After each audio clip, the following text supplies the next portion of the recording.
वसई, नालासोपारा व बोईसर विधानसभा मतदारसंघात बहुजन विकास आघाडीला जोरदार धक्का देत महायुतीच्या उमेदवारांनी विजय खेचून आणला आहे।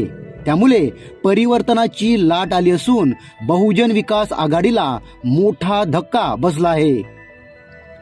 वसई विधानसभा मतदारसंघात मतमोजणीच्या 26 फेऱ्या होत्या। सुरुवातीच्या काही फेऱ्यांमध्ये बहुजन विकास आघाडीचे हितेंद्र ठाकूर आघाडीवर होते। त्यानंतर 3 फेऱ्यांमध्ये महाविकास आघाडीचे विजय पाटील आघाडीवर होते।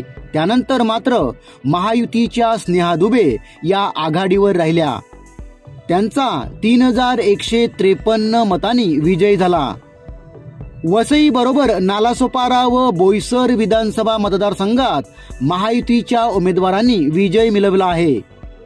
नालासोपाऱ्यामधून बहुजन विकास आघाडीचे क्षितिज ठाकूर यांचा पराभव करून महायुतीचे राजन नाईक विजयी झाले आहेत, तर बोईसरमधून बहुजन विकास आघाडीचे राजेश पाटील यांचा पराभव करून महायुतीचे उमेदवार विलास तरे यांचा दणदणीत विजय झाला आहे।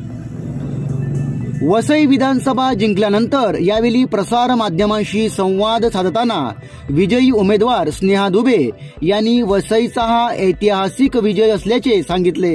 पाहूया। हा खूप मोठा ऐतिहासिक विजय आहे। हा वसईच्या जनतेचा विजय आहे आणि महायुतीच्या प्रत्येक कार्यकर्त्याचा, ज्यांनी दिवस रात्र मेहनत केलेली आहे त्या प्रत्येक कार्यकर्त्याचा विजय आहे। मी त्यांना हा विजय सगळ्यांना समर्पित करते। 35 वर्षाचे ते रेकॉर्ड तोडला, त्याबद्दल काय सांगणार?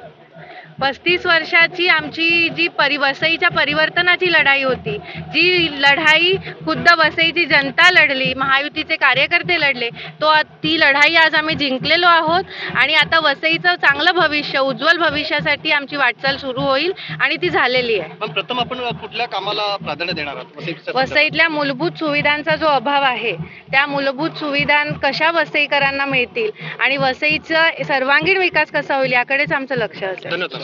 थँक्यू।